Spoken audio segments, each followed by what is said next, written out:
संपूर्ण स्वास्थ्य का विज्ञान एवं दर्शन आयुर्वेद संपूर्ण स्वास्थ्य के लिए जिन उपायों को हमें करना जरूरी है, उन्हीं बातों को लेकर के हमारे ऋषियों ने जिन उपदेशों को हमारे लिए किया है, जिन बातों की ऋषियों ने चर्चा की है, उस चर्चा को हम आगे बढ़ाते हुए आज हम बात करने वाले हैं स्वस्थ वृत्त के ऊपर। क्योंकि जब आयुर्वेद की बात आती है तो हमारे मन में कहीं ना कहीं जड़ी बूटियाँ, औषधियाँ, ये बात बिल्कुल ऊपर तक मन में हमारे भरा हुआ होता है कि जड़ी बूटियों की बात होगी, गोलियों की बात होगी, चूर्ण अवलेह पाक की बात होगी। पर मैं आपको बताना चाहता हूँ, आयुर्वेद का जो प्रमुख उद्देश्य है वह यह नहीं है। इसीलिए हमारे ऋषियों ने स्वस्थ वृत्त के रूप में हमारे लिए दिनचर्या, ऋतुचर्या और जीवनचर्या का हमारे लिए विधान किया।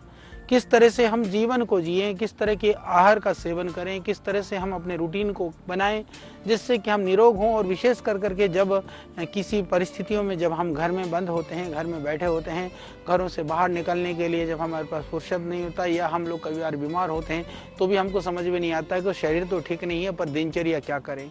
उन सब के लिए जो स्वस्थ हैं उनके दिनचर्या के लिए, जिससे कि हम बीमार ही ना पड़ें। यदि किन्हीं कारणवश हम यदि रोगी भी हो गए हों तो भी हमें दिनचर्या का पालन करना बहुत ज़रूरी है। तो हम बात कर रहे हैं कि आयुर्वेद का जो प्रमुख उद्देश्य है वो क्या है। वो ऋषि कहते हैं कि जो स्वस्थ व्यक्ति है उसकी स्वास्थ्य की रक्षा करना और उसका बचाव करना ही हमारा मुख्य प्रयोजन है।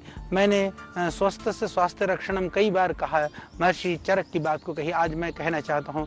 महर्षि सुश्रुत भी इसी बात को दोहराते हैं। वह कहते हैं यह खल्वा आयुर्वेद प्रयोजनम। क्या प्रयोजन है? व्याध्युपसृष्टानाम व्याधि परिमोक्षः स्वस्थस्य स्वास्थ्य रक्षणम च। कि जो रोगी हैं उन व्याधियों से मुक्त उनको करना, जो रोगी नहीं है वो भी यही बात कहते हैं कि स्वस्थ है उसकी स्वास्थ्य की रक्षा करना।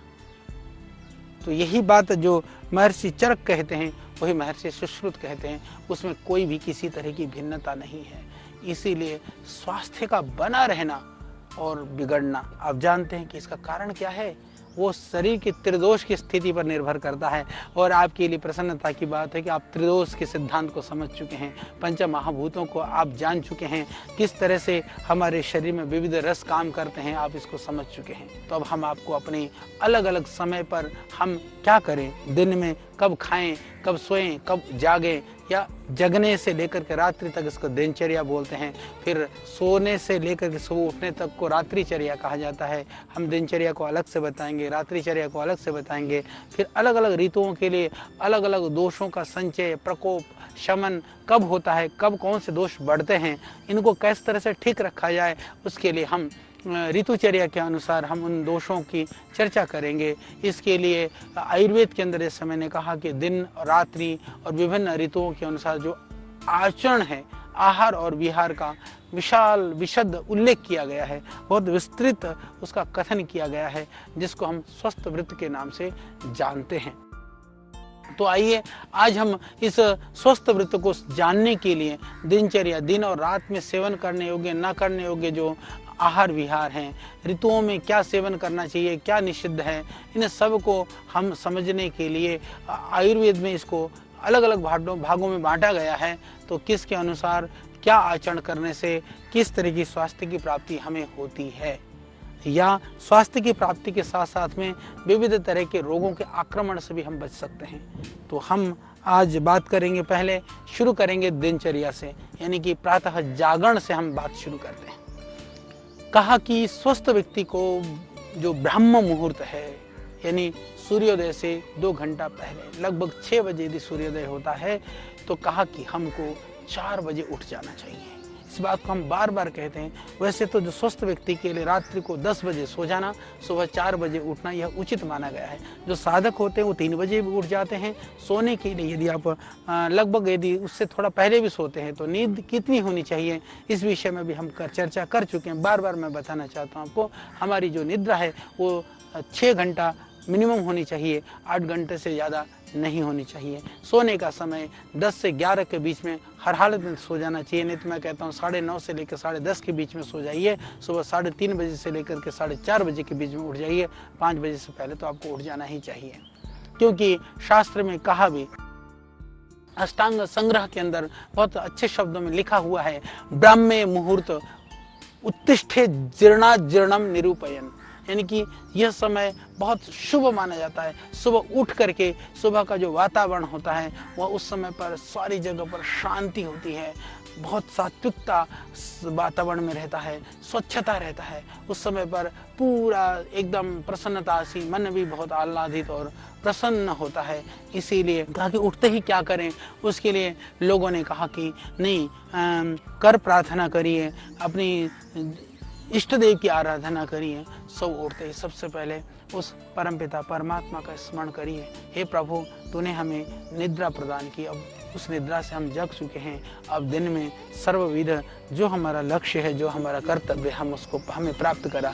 या हम ये भी कह सकते हैं, यदि आप किसी देवी देवता की आराधना करते हैं तो अपने इष्ट देव का भी स्मरण कर सकते हैं, उसकी प्रार्थना कर सकते हैं। नहीं तो प्रभु का स्मरण करिए। सुबह उठते बिस्तर में ही आप अपने कर दर्शन करिए, यहाँ पर सुबह का संकल्प करिए और आप गायत्री मंत्र का स्मरण करिए, उच्चारण करिए, भगवान का नाम उच्चारण करिए। इसके बाद में आप उस समय पर महसूस करेंगे कि आपके साथ है वो जो दिव्य शक्ति है, जिसको आपको शयन में भी, निद्रा में भी जो आपको साथ दे रहा था, जो शक्ति आपके साथ थी, उस शक्ति का आपको अनुभव होने लगेगा। फिर सुबह उठते ही इससे मानसिक शांति, एकदम आप शांति से भर जाएंगे, प्रसन्नता बनी रहेगी। सच कहिए उस समय पर मन जो है बहुत तरोताजा रहता है, बुद्धि सब बहुत ही शांत होता है, बहुत बहुत शांति में होती है और थकान भी नहीं होती है सुबह उठते समय। तो यह स्मरण बना रहता है। और उसके बाद में हमको क्या करना है, प्रातःकाल उठ करके जो नित्य कर्म हमको करने हैं, उन नित्य कर्मों के विषय में हम बात करेंगे। हम सब जानते हैं कि सुबह उठ करके आपको कुल्ला करना है, शौच करना है, स्नान करना है, योग अभ्यास करना है, व्यायाम करना है।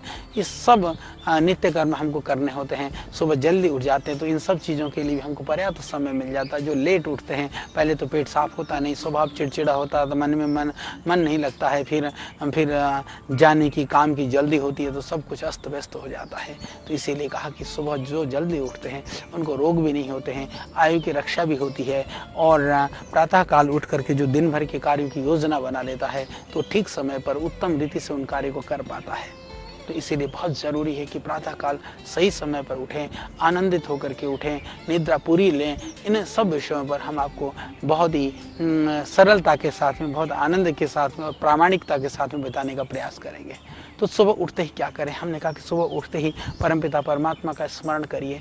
जो आपके जो वाहे गुरु है, खुदा है, अल्लाह है, गॉड है, भगवान है, परमात्मा है, ईश्वर है, या आपके इष्ट देवता है, जिसको भी मानते हैं, किसी को भी नहीं मानते हैं, तो इस प्रकृति ने जो आपको असीम सुख दिया है, इस प्रकृति की जो व्यवस्था है, इसकी जो प्रकृति का जो देन है, कम से कम उसको तो याद कर सकते हैं। यानी आप नास्तिक हो चाहे आस्तिक हो, चाहे किसी को भी पूजते हो, किसी को भी भजते हो, किसी को भी मानते हो, जरूर जो आपको इस प्रकृति ने उपकार किया है, इस प्रकृति को चलाने के लिए जिन दिव्य सत्ताओं का, शक्तियों का जो एक योगदान है, उसका जरूर सुबह उठ करके हमको स्मरण करना चाहिए। कृतज्ञता का भाव, सुबह उठ करके जो कृतज्ञता व्यक्त करने का वही समय होता है कि हे प्रभु तूने मुझे नया जीवन दिया है, तो मैं इस जीवन को अच्छे कार्य में लगाऊं, अपनी दिनचर्या को मैं ठीक करूं, अपने जीवन को ठीक करूं। इस तरह से प्रातःकाल उठते ही हमको प्रार्थना करनी चाहिए।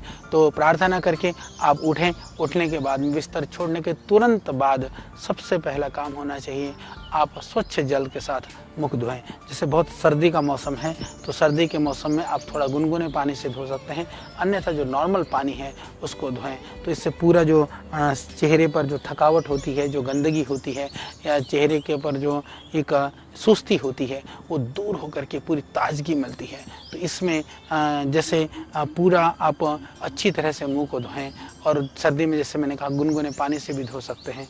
धो करके मुंह में पानी भर करके अच्छी तरह से मुंह में पानी भरिए, आंखों में छींटे दीजिए। यदि आप 2 मिनट तक आंखों में छींटे देते हैं तो उससे जो आंखों की रोशनी है वो बढ़ती है, आंखों का तेज बढ़ता है, आंखों के रोग होने से आप बचते हैं।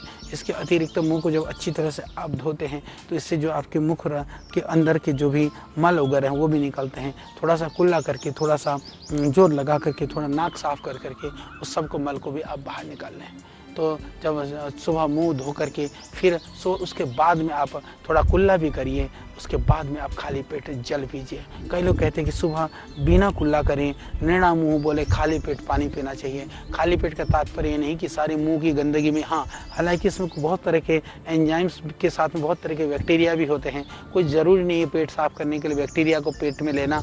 आप कुल्ला कर करके, हाँ ब्रश आदि करने की ज़रूरत नहीं है। सामान्य कुल्ला करने से जो ज़्यादा जो मल है, जो बासी जो मुंह है, वो गंदगी साफ हो जाती है। उसके बाद में आप खाली पेट जल पिएं। जल कितना पिएं इसके विषय में भी विविध तरह की मान्यताएं हैं। कई लोग कहते हैं सुबह उठ करके खूब पानी पीना चाहिए। ये खूब पानी कितना है?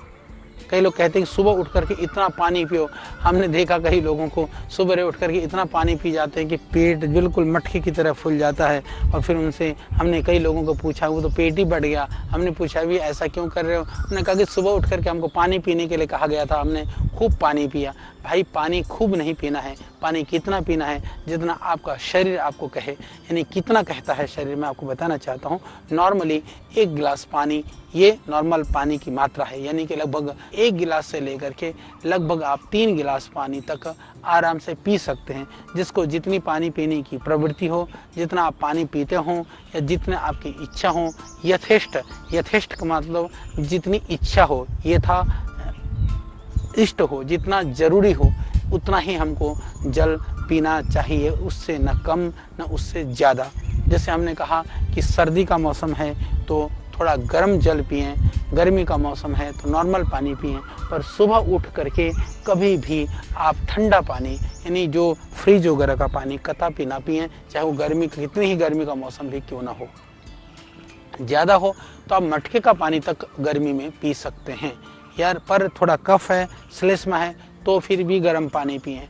या तांबे का बर्तन में, क्योंकि तांबे के बर्तन में रात्रि को रख करके प्रातःकाल यानी 6-7 घंटा, 8 घंटे से ज़्यादा तांबे का अंदर भर करके रखा हुआ जो पानी है वो नहीं पीना चाहिए। तांबे के बर्तन में भी ये थोड़ा सा ध्यान रखने की बात होती है।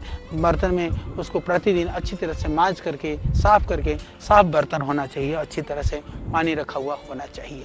और सुबह नहीं तो मिट्टी के बर्तन में रखा हुआ पानी बहुत अच्छा होता है, या आप स्टील के बर्तन में भी रख करके पानी को पी सकते हैं। पर ध्यान रहे, भरसक प्रयास करिए प्लास्टिक की बोतल का पानी, प्लास्टिक में रखा हुआ पानी उसको ना पिएं, क्योंकि वह प्लास्टिक मजबूरी है, परंतु उससे बचना ही श्रेष्ठकर है। उस पानी को ना पिएं तो अच्छा है। और सुबह जैसे जो मोटापे से ग्रसित रोगी हैं उनको गर्म कर करके जल जरूर पीना चाहिए। और मलमूत्र का त्याग भी उसके बाद में करना चाहिए, जल पीने के बाद में, जिससे कि शरीर से जो अनेक प्रकार के जो विषैले तत्व हैं वो सुबह आराम से निकल जाते हैं। इसीलिए इसे उषः पान कहा गया है कि उषः पान जो प्रातःकाल उठ करके जो जल पिया जाता है उसको। और दूसरी बात है कि जल को कैसे पिएं। कई लोग सुबह उठ करके खड़े खड़े पी रहते हैं। हो सके तो आप उकड़ू बैठ करके, घुटनों के बल बैठ करके आप पी सकते हैं, अन्यथा आराम से बैठ करके ही जल पीना चाहिए। प्रायः ऐसा देखा गया है कि जो सुबह उठ करके जो जल को खड़े खड़े पीते हैं उनको घुटनों में दर्द होने की संभावना रहती है। इसीलिए सुबह उठ करके आप बैठ करके ही जल पिएं, चाहे वो प्रातः काल हो चाहे वह दिन में भी।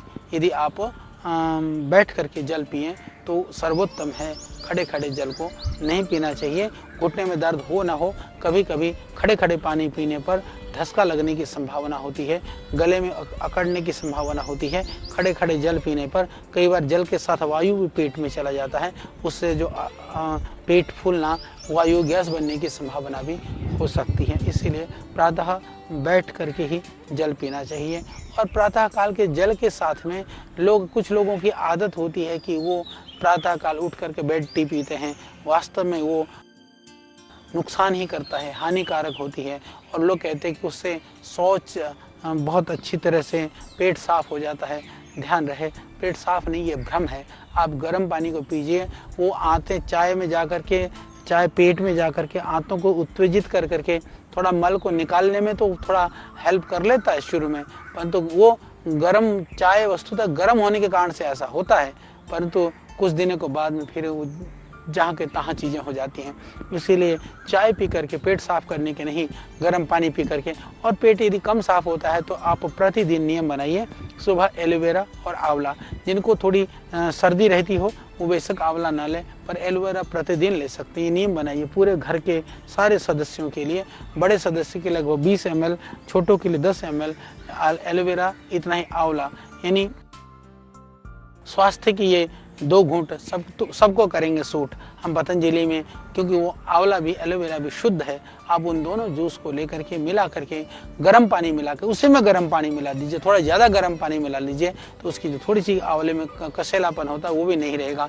सुबह इसको पीजिए, फिर देखिए गर्म पानी के साथ एलोवेरा और आंवला लेते हैं तो चाय का बाप है ये, चाय से बढ़िया काम करेगी और हमेशा करेगी, और वो हानिकारक नहीं है, ये लाभकारी है। इससे आपको बहुत सारे लाभ होंगे, आपके लीवर में, डाइजेशन में, एसिडिटी में, कॉन्स्टिपेशन में, ये विविध रोगों में एकदम लाभ होने लगेगा। इसीलिए जरूरी है उसको पिएं। और कुछ लोग तो बहुत अद्भुत काम करते हैं। अद्भुत काम ये कि सुबह उठते ही एकदम सुलगा लेते हैं, कोई बीड़ी पी रहा है, कोई सिगरेट पी रहा है, और उनसे पूछो भाई से कि भाई ये बीड़ी सिगरेट क्यों? पर बोलो बीड़ी से ना पूरा एकदम अच्छा प्रेशर बनता है। सदैव स्वामी जी इसके लिए एक बड़ा मजाक करते हैं, मैं उन्हीं के ही नाम से ये बात कहना चाहूँगा। बोले जो भैंस है गांव में, घर में जो गाय है बड़ी बड़ी, वो 4-4 किलो का जो चोथ है ना, जो गोबर करती है, क्या वो कोई बीड़ी पी करके करती है क्या? ये सोचने की बात है। क्या जो बीड़ी नहीं पीते उनका पेट साफ नहीं होता है क्या? ये भ्रम है। हम लोगों ने इस तरह की एक मनगढ़ंत कल्पनाएं कर ली है कि बीड़ी पीऊँगा तो पेट साफ हो जाएगा, चाय पीऊँगा तो ठीक से लैट्रिन होगी। भाई साहब, जो गलत आश्रय है वो कभी सुखदायी नहीं होता है, गलत आश्रय हमेशा दुखदायी होता है। यदि गलती से ही सही आपने गलत आश्रय लिया है, उसको छोड़ दीजिए। जब अब आपको पता चल गया कि वो गलत आश्रय है, बिल्कुल कतई भी सुबह उठ करके चाय और कॉफ़ी नहीं पीना है। सुबह उठ करके बीड़ी सिगरेट तो कभी नहीं पीना है, चाय कॉफ़ी भी छोड़ देना है। यदि पीना भी पड़े तो सुबह खाली पेट बिल्कुल मत पीना। फिर सुबह काढ़ा पीजिए, गिलोय का काढ़ा पीजिए, आप तुलसी का काढ़ा पीजिए। गर्म पानी में आप थोड़ा अदरक डाल करके या गर्म पानी के अंदर में थोड़ा नींबू शहद डाल करके पीजिए। ये पीने की चीज़ है। सुबह आंवला एलोवेरा पीजिए, ये पीने की चीज़ है, क्योंकि जो कैफीन होता है ना, ये बहुत खतरनाक है आमाशय के लिए, आंतों के लिए बहुत गलत प्रभाव डालता है। तो ये इसको जो है, इसको आप इससे कभी भी बचिए, इनका कभी भी सेवन मत करिए। हाँ, यदि ठंडे जल का सेवन करते हैं तो ये कुप्रभाव तो नहीं डालता है, पर जिसको जिस शीतल जल, नॉर्मल जल पीने से सुबह, पर जिसको खांसी है, जुकाम है, गला खराब है, ऐसे लोगों को जरूर सुबह गर्म पानी ही पीना चाहिए।